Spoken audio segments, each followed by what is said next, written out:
નમસ્કાર, VTV news સાથે હું છું વૈભવી। આજે સૌથી પહેલા એક એવા મુદ્દા વિશે વાત કરવાની છે જે દેશભરમાં સૌથી ચર્ચિત મુદ્દો બન્યો છે અને એનું કારણ એટલા માટે છે કારણ કે એક તરફ દહેજ પ્રથા પૂરી થવાની છે વાતો કરવામાં આવતી હોય છે, પરંતુ એ દહેજ પ્રથા છે તેમાં હજુ પણ પૂર્ણવિરામ નથી લાગ્યું। કારણ કે કેટલાય સાસરિયા પક્ષો એવા હોય છે કે જે પોતાની વહુને પ્રતાડિત કરતા હોય છે અને એના જ કારણે કેટલાય એવા લોકો હોય છે, કેટલાય એવા ઘરની દીકરીઓ હોય છે કે જેઓ જીવન ટૂંકાવવા માટે મજબૂર બની જતી હોય છે અને એટલા જ માટે ગ્રાફિક્સના માધ્યમથી આજે અનેક ચર્ચાઓ કરવાની છે। એ મુદ્દાઓ વિશે આજે જાણકારી આપવાની છે કે જ્યારે એક તરફ પ્રતાડનાના કિસ્સાઓ દહેજને કારણે સામે આવતા હોય છે ત્યારે કેવી સ્થિતિનું નિર્માણ થતું હોય છે। કારણ કે છેલ્લા એક અઠવાડિયામાં આપણે 3 કિસ્સા જોયા છે। સૌથી પહેલા ટ્વિશા શર્માનો એક કેસ, ત્યારબાદ દીપિકા નગરનો એક કેસ અને હવે ત્રીજો એક કિસ્સો સામે આવ્યો છે પલકનો એક કેસ। આ ત્રણેય કિસ્સામાં એક વાત ખૂબ સામાન્ય છે અને એ વાત એ છે કે દહેજ માટે આ ત્રણેય યુવતીઓને પ્રતાડિત કરવામાં આવી છે અને અંતિમ પગલું તેમણે ભર્યું છે। હવે ગ્રાફિક્સના માધ્યમથી આખો આ મામલો સમજવાનો છે કારણ કે સૌથી પહેલા ડેથ ટ્રેપ સાસરિયું બન્યું હોય એવા પ્રશ્નાર્થ હવે થઈ રહ્યા છે। ટ્વિશા, દીપિકા અને હવે પલકનો વારો, કારણ કે આ ત્રણ યુવતીઓ એ સમાજ માટે આંખો ખોલી દે એવી એક ઘટના જે છતી થઈ છે। ગ્વાલિયરમાં પલક રજકની આત્મહત્યા। પલક રજક આ એ યુવતી છે કે જેને પ્રતાડિત કરવામાં આવી છે, તેણે આત્મહત્યા કરી લીધી છે। તેના સાસરિયા પક્ષ સામે હવે અનેક આક્ષેપો થઈ રહ્યા છે। મધ્યપ્રદેશની 3 આ ઘટના કે જે અત્યંત ગંભીર પ્રશ્નો ઉભા કરે છે। પલકે ગળે ફાંસો લગાવી અને આત્મહત્યા કરી છે। તેણે આત્મહત્યા પહેલા અનેક વખત પોતાના પરિવારજનોને જાણ કરી હતી। તે પ્રતાડના વિશે અનેકવાર જણાવતી આવી હતી, પરંતુ આખરે તેને લાગ્યું કે હવે મરવા સિવાય કદાચ તેની પાસે કોઈ વિકલ્પ નથી, એટલા જ માટે તેણે પોતાનું જીવન ટૂંકાવ્યું છે।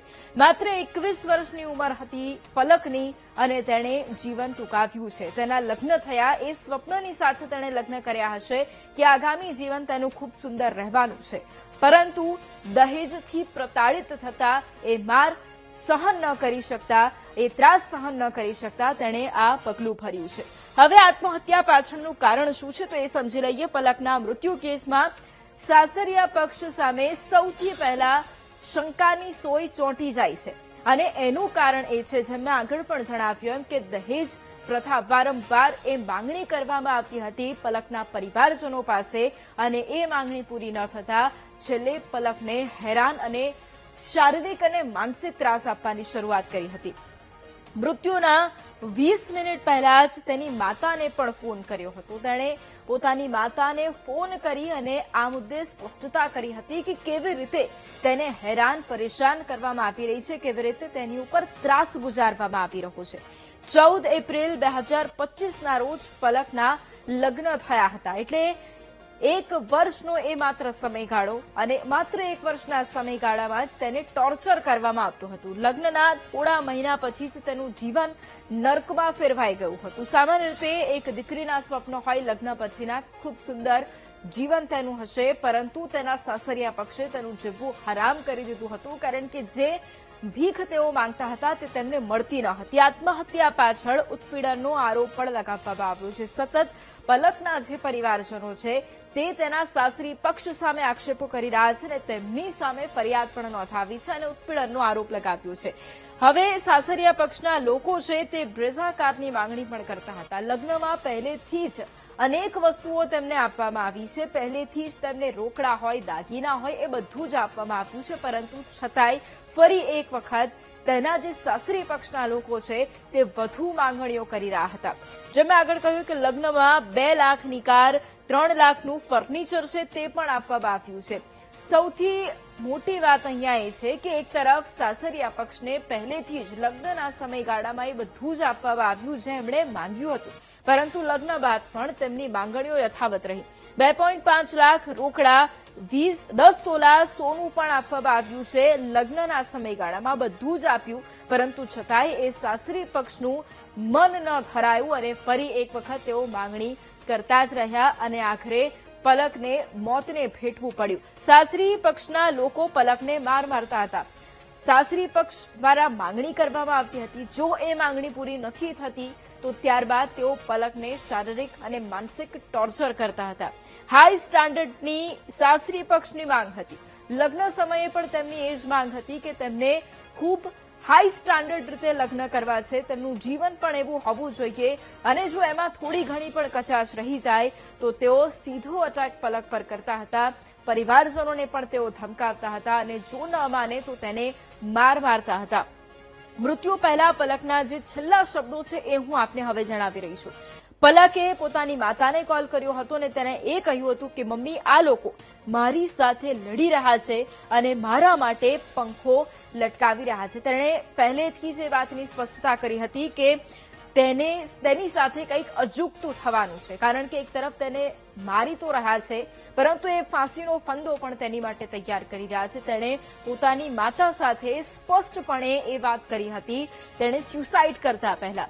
હવે પ્રતાડનાની આ ભયાનક પેટર્ન આ ત્રણ અલગ અલગ ટ્વિશા, દીપિકા અને પલક, આ ત્રણ કહાનીઓ, પરંતુ કારણ એક છે બરબાનું. ટ્વિશા, દીપિકા અને પલકના મોતનું એક જ કારણ છે અને એ છે દહેજ પ્રતાડના. શંકાસ્પદ મૃત્યુનો આ ભયાનક દાખલો, આ ત્રણ કિસ્સાઓ જે આજે આધુનિક સમાજ માટે એક ચિંતાજનક પણ કહી શકાય અને તેની સાથે સાથે આંખ ઉઘાડનારા પણ કહી શકાય. દહેજ માટે સાસરી પક્ષ દ્વારા સતત દબાણ, સતત તેમને હેરાન પરેશાન અને સતત તેમની ઉપર ત્રાસ ગુજારવામાં આવતો હતો. છેલ્લો ફોન કોલ કરી અને અણધાર્યાનો એક ડર. આ દરેક કેસની અંદર આપણે એ પણ જોયું છે કે ટ્વિશાનો પણ એ કેસ હોય, તેણે પણ તેના ઘરમાં ફોન કર્યો હતો. ત્યારબાદ સેમ વસ્તુ પલક સાથે પણ થઈ, તેણે પણ પોતાની માતાને ફોન કર્યો અને ત્યારબાદ બંને જિંદગી ટૂંકાવી દીધી.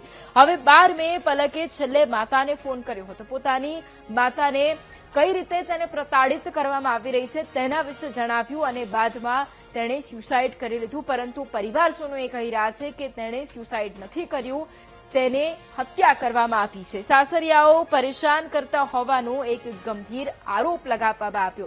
આ જે ત્રણેય કિસ્સા છે એ ખૂબ બંધ બેસતા એટલા માટે પણ છે, એક સમાજને આંખ ઉઘાડવા માટે એટલા માટે પણ ખૂબ મહત્વ છે, કારણ કે એક દહેજ માટે કેટલી હદ સુધી તેમને હેરાન પરેશાન કરવામાં આવતા હતા તેનો આ પુરાવો છે. 12 મેના રોજ ટ્વિશાએ છેલ્લે માતા પિતા સાથે વાત કરી હતી અને માતા પિતા સાથે વાત કરતા સમયે તેણે એ આપ વીતી વર્ણવી હતી કે કઈ રીતે તેને ત્રાસ ગુજારવામાં આવી રહ્યો છે. સૌથી મોટી વાત એ છે કે આમાં સાસરીઓ જે પક્ષ છે તે પોતાને બચાવવા માટે દીકરીઓ પર ગંભીર આક્ષેપો લગાવી રહ્યા છે. હવે ફોન ડિસ્કનેક્ટ થઈ ગયો અને મૃત્યુની જાણ થઈ. આ ટ્વિશાનો કેસ છે કે જ્યાં તેણે પોતાના માતા પિતા સાથે વાતચીત કરી, એકાએક ફોન ડિસ્કનેક્ટ થઈ જાય છે અને ત્યારબાદ ટ્વિશાના જે સાસુ છે, જે જજ પણ રહી ચૂકેલા છે, તે તેના માતા પિતાને જાણ કરે છે કે ટ્વિશાનું મૃત્યુ થયું છે. દીપિકાએ બહેન સાથે વાત કરી અને પોતાની આપવીતી જણાવી હતી. દીપિકા પણ વારંવાર જે પરિસ્થિતિની અંદર તે જીવી રહી છે તે બતાવતી હતી. તે કહેતી હતી કે કેવી રીતે તેને સાસરી પક્ષની અંદર તેની સાથે જુલમ ગુજારવામાં આવી રહ્યો છે. સૌથી મોટી વાત અહીંયા એ છે કે આ જે સાસરીયો પક્ષ છે એ પ્રભાવશાળી હોવાને કારણે તેમની સામે લડત આપવા માટે આ પરિવાર ઝઝૂમી રહ્યો છે. આ પરિવારો વારંવાર ધક્કા ખાઈ રહ્યા છે કે તેમની દીકરીઓને ન્યાય મળે. પીડિત પરિવારો સિસ્ટમ સામે લડવા માટે તક મજબૂર થયા છે. એક એફઆઈઆર તક નોંધાવવા માટે એમને કેટલાય દિવસોની રાહ જોવી પડી છે. એ તમામ જે પેરેન્ટ્સ છે, જે માતા પિતા છે, તેમણે પણ એ કહ્યું હતું કે અમારે સિસ્ટમ સામે લડવું પડે છે, કારણ કે જે સાસરી પક્ષ છે તે પ્રભાવશાળી છે. સાસરી પક્ષના પ્રભાવ સામે આ લડત આપી રહ્યા છે, કારણ કે ત્રણેય કિસ્સાઓમાં પીડિતાના સાસરી પક્ષ છે, જેમ આગળ જણાવ્યું એમ કે ખૂબ પ્રભાવશાળી છે, સારા હોદ્દા પર છે, ક્યાંક સરકારી નોકરી ધરાવતા હોય અને એટલા જ માટે તેમની સામે વધુ મજબૂતાઈથી લડત આપવાની ફરજ પડે છે. ન્યાયની એ અપેક્ષા સાથે તેઓ ઉતર્યા છે મેદાને. પલકના સસરા એ સરકારી કર્મચારી છે અને એટલા જ માટે એ લોકોને જાણે કોઈ જ ડર ન હોય એવી પણ પરિસ્થિતિ જોવા મળી છે અને છતાંય પલકના પિતા દ્વારા એ કહેવામાં આવ્યું હતું કે અમે છેક સુધી લડત આપીશું. તપાસમાં અવરોધનો પરિવારને ડર પણ બેસી ગયો છે. પરિવારને એ ડર છે કે જે પણ તપાસ થઈ રહી છે તેમાં કોઈ પણ પ્રકારે અવરોધ ન આવે તો જ તેમના દીકરી દ્વારા આ પગલું ભરવામાં આવ્યું છે તેનું સાચું કારણ જાણી શકાશે. ટ્વિશાના સાસુ નિવૃત્ત જજ, પતિ ફોજદારી વકીલ છે ટ્વિશાનો જે પતિ સમર્થ અત્યારે ફરાર છે, તેની શોધખોળ અત્યારે થઈ રહી છે. હજુ સુધી તે પોલીસના પકડવા તક નથી આવ્યો, પરંતુ ટ્વિશાના જે સાસુ જેમનું નિવેદન પણ સામે આવ્યું, તેમણે ટ્વિશા પર ગંભીર આક્ષેપો લગાવ્યા હતા. તે પોતે નિવૃત્ત જજ અત્યારે છે અને તેમનો જે સીસીટીવી ફૂટેજ છે તેની અંદર તેઓ જતા પણ દેખાયા છે. શા માટે તેમણે ટ્વિશાને ન જોઈ તે પણ એક સૌથી મોટો સવાલ છે. એફઆઈઆર નોંધાવવા માટે 3 દિવસનો સંઘર્ષ ટ્વિશાના પરિવારજનોને કરવો પડ્યો હતો. છેલ્લે જ્યારે ટ્વિશાના જે પિતા છે તે સામે આવ્યા, તેમણે એ કહ્યું કે મારી દીકરીને મારે ન્યાય અપાવવો છે અને ત્યારબાદ જ્યારે આ આખી વાત આખા દેશમાં ફેલાઈ ત્યારે તેમની એફઆઈઆર નોંધવામાં આવી છે. દીપિકાના મૃત્યુ કેસની વાત કરી લઈએ તો સાસરી પક્ષના અવરોધ છે તેની વાત અહીંયા કરવામાં આવી છે, કારણ કે સૌથી મોટી વાત અહીંયા એ છે કે સતત એ પ્રભાવશાળી લોકો હોવાને કારણે એ લોકોને પણ એક ડર છે કે કદાચ તેમની જે દીકરી છે તેના ન્યાય માટે જેઓ ઝંખી રહ્યા છે તે કદાચ તેમને ન પણ મળે, અથવા તો અપેક્ષા રાખી રહ્યા છે કે કદાચ એ જેટલું પણ અત્યારે દોડી રહ્યા છે એના થકી તેમને ન્યાય મળે. હવે પોલીસ શું કહી રહી છે આ ઘટનાની અંદર એ આપણે જોઈ લઈએ. પલકનો કેસ આ ઘટના 12 મે મુરાર પોલીસ સ્ટેશન વિસ્તારમાં બની હતી. પલકે આ જ દિવસે આત્મહત્યા કરી હતી, જે દિવસે ટ્વિશાનો કેસ પણ સામે આવ્યો હતો. પલકને ગંભીર હાલતમાં હોસ્પિટલ લઈ જવામાં આવી હતી. તાત્કાલિક તેને હોસ્પિટલ ખસેડવામાં આવી, તેની સારવાર તાત્કાલિક કરાવવામાં આવી. પરિવાર દ્વારા વિનંતી કરવામાં આવી, ત્યારબાદ તેને બિરલા હોસ્પિટલ ખસેડવામાં આવી. પહેલા તેને અલગ હોસ્પિટલ લઈ જવામાં આવી હતી, પરંતુ પરિવારને શંકા જતા કે યોગ્ય સારવાર કદાચ નથી થઈ રહી, એટલા જ માટે તેને બીજી હોસ્પિટલ લઈ જવામાં આવી હતી. હોસ્પિટલમાં ડોક્ટરે તેને મૃત જાહેર કરી હતી. પરિવારના માથે આભ તૂટી પડ્યું હોય તેવી આ ઘટના, કારણ કે એક તરફ 21 વર્ષની દીકરીનું મોત નિપજ્યું અને પોસ્ટમોર્ટમ રિપોર્ટની રાહ હાલ જોવાઈ રહી છે. પીએમ રિપોર્ટ આવ્યા બાદ હવે આ મામલે વધુ ખુલાસા પણ થશે અને તેની સાથે સાથે ખરેખર આ સ્યુસાઇડ છે કે તેની હત્યા કરી દેવામાં આવી છે અને ખરેખર તેના શરીર પર પણ જે ઈજાના નિશાનો હતા તેને લઈને ખુલાસાઓ થઈ શકે છે.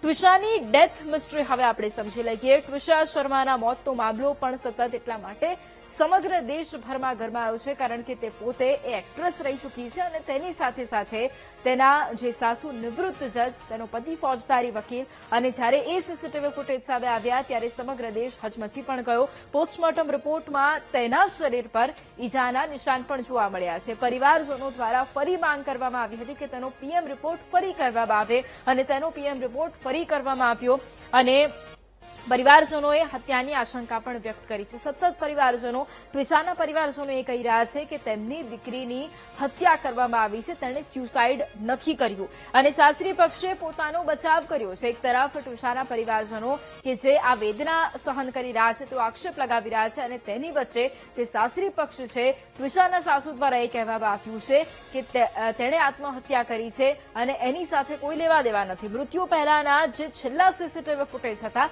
તે પણ સામે આવ્યા અને જ્યારે એ સીસીટીવી ફૂટેજ સામે આવ્યા ત્યારે તેના સાસુની પણ એક શંકાસ્પદ ભૂમિકા નજરે પડી હતી કે તેમને ટ્વિશા એ સીડી પર પડી ગઈ છે, પરંતુ છતાંય એની સાસુને કોઈ જ ફરક નથી પડી રહ્યો. ટ્વિશાનો પતિ જે સમર્થ છે તે ઘટના બાદથી ફરાર છે અને હજુ સુધી તે પોલીસ પકડથી દૂર છે. હજી સુધી તે પોલીસના હાથમાં તક નથી આવ્યો. તેની શોધખોળ અત્યારે ચાલી રહી છે. તે ક્યારે પકડાશે, ક્યારે નવા ખુલાસા થશે અને આખી ઘટના શું હતી તે કદાચ તેના મળ્યા બાદ જ ખ્યાલ આવશે. ટ્વિશા ડ્રગ એડિક્ટ હોવાનો સાસુનો આરોપ પણ છે. તેની સાસુ દ્વારા એક તરફ બચાવ તો કરવામાં આવ્યો, પરંતુ ટ્વિશા સામે ગંભીર આક્ષેપો કર્યા છે. તેમણે એ કહ્યું છે કે ટ્વિશા પોતે નશાની આદી હતી અને એના જ કારણે તેની સાથે અવારનવાર ઝઘડા પણ થતા હતા. ટ્વિશાના પિતા કે જેઓ સતત ન્યાય માટે ઝંખી રહ્યા છે, વારંવાર તેઓ આંદોલન કરી રહ્યા છે કે તેમની દીકરીને વહેલામાં વહેલી તકે ન્યાય મળે અને વારંવાર તેઓ ન્યાયની માંગ કરી રહ્યા છે. હવે દીપિકા આત્મહત્યા કેસ એ પણ આપણે સમજી લઈએ, કારણ કે એ પણ ખૂબ જ ચર્ચિત કિસ્સો છે. દીપિકાએ સાસરી પક્ષના ત્રાસથી જીવન ટૂંકાવ્યું છે. દહેજ પ્રતાડનાનો આ બીજો કિસ્સો. ટોટલ 3 કિસ્સાની આપણે વાત કરીએ અને આ બીજો કિસ્સો કે જ્યાં સાસરી પક્ષ તેને સતત હેરાન પરેશાન કરી રહ્યું હતું અને આખરે તેણે જીવન ટૂંકાવ્યું છે, કારણ કે દીપિકા દ્વારા વારંવાર રજૂઆત પણ કરવામાં આવી હતી તેના સાસરી પક્ષને અને તેના જે પિયર પક્ષના લોકો છે તેમને પણ એ કહેવામાં આવ્યું હતું કે તેને વારંવાર ત્રાસ આપવામાં આવી રહ્યો છે. મકાનની છત પરથી કૂદી અને દીપિકાએ જીવન ટૂંકાવ્યું છે. આખરે તેને કોઈ રાહ ન મળતા તેણે એ છેલ્લું પગલું ભરવાનું નક્કી કર્યું અને તેણે જીવન ટૂંકાવ્યું. દહેજ માટે તેને ત્રાસ અપાતો હોવાનો એક ગંભીર આક્ષેપ તેના દ્વારા કરવામાં આવ્યો. એક વખત નહીં, બે વખત નહીં, પરંતુ અનેક વખત તેને ત્રાસ તેની પર ગુજારવામાં આવતો હતો, જેના કારણે આખરે તેણે કંટાળી અને છત પરથી પડતું મૂક્યું હતું. સૌથી મોટી વાત અહીંયા એ છે કે 50 લાખ રૂપિયા રોકડા આપ્યા અને ફોર્ચ્યુનરની જે માંગ છે તે પણ કરવામાં આવી. જે માંગણીઓની જે હદ હતી એ સતત વધતી જતી હતી. એ તમામ જે હદ છે તે વટાવી દીધી હતી, કારણ કે સતત એક તેમની માંગ પૂરી કરવામાં આવે અને તેના સાસરી પક્ષના લોકો બીજી માંગ કરતા હતા. 14 મહિના પહેલા જ લગ્ન થયા હતા દીપિકાના, પરંતુ 14 મહિના બાદ દીપિકાએ જીવન ટૂંકાવી દીધું છે. થોડા મહિના સારું ચાલ્યું અને ત્યારબાદ તેને ત્રાસ આપવાનું શરૂ કર્યું હતું.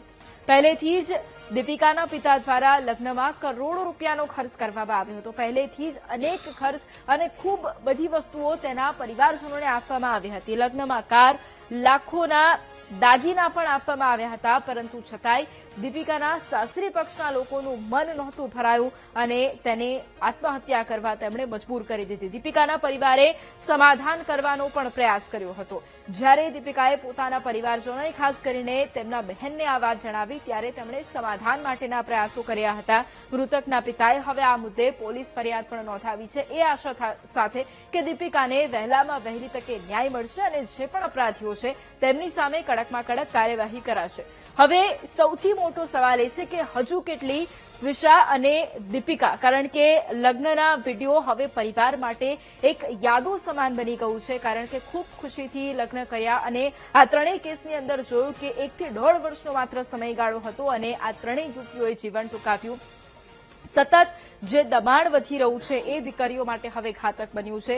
એનું એક ચોખ્ખું અને સ્પષ્ટ કારણ એ છે કે વારંવાર તેમને પ્રતાડિત કરવામાં આવી રહી છે. હાઈ પ્રોફાઇલ હોય કે પછી સામાન્ય વ્યક્તિ, એ દહેજ માંગવા માટે અને એની સાથે સાથે એ દીકરીઓ જે એમના ઘરમાં આવી છે એમને એટલું હેરાન પરેશાન, શારીરિક માનસિક ટોર્ચર કરતા હોય છે કે છેલ્લા આ દીકરીઓ આ પગલું ભરવા માટે મજબૂર બની જાય છે. અને છેલ્લે સવાલ એ કે લગ્નના નામે જે માંગો છે તે ક્યારે અટકશે, એ સૌથી મોટો પ્રશ્ન અત્યારે ઉભો થયો છે, કારણ કે વારંવાર લગ્નનો પણ એ સમયગાળો હોય ત્યારે પણ અનેક માંગણીઓ કરવામાં આવતી હોય છે.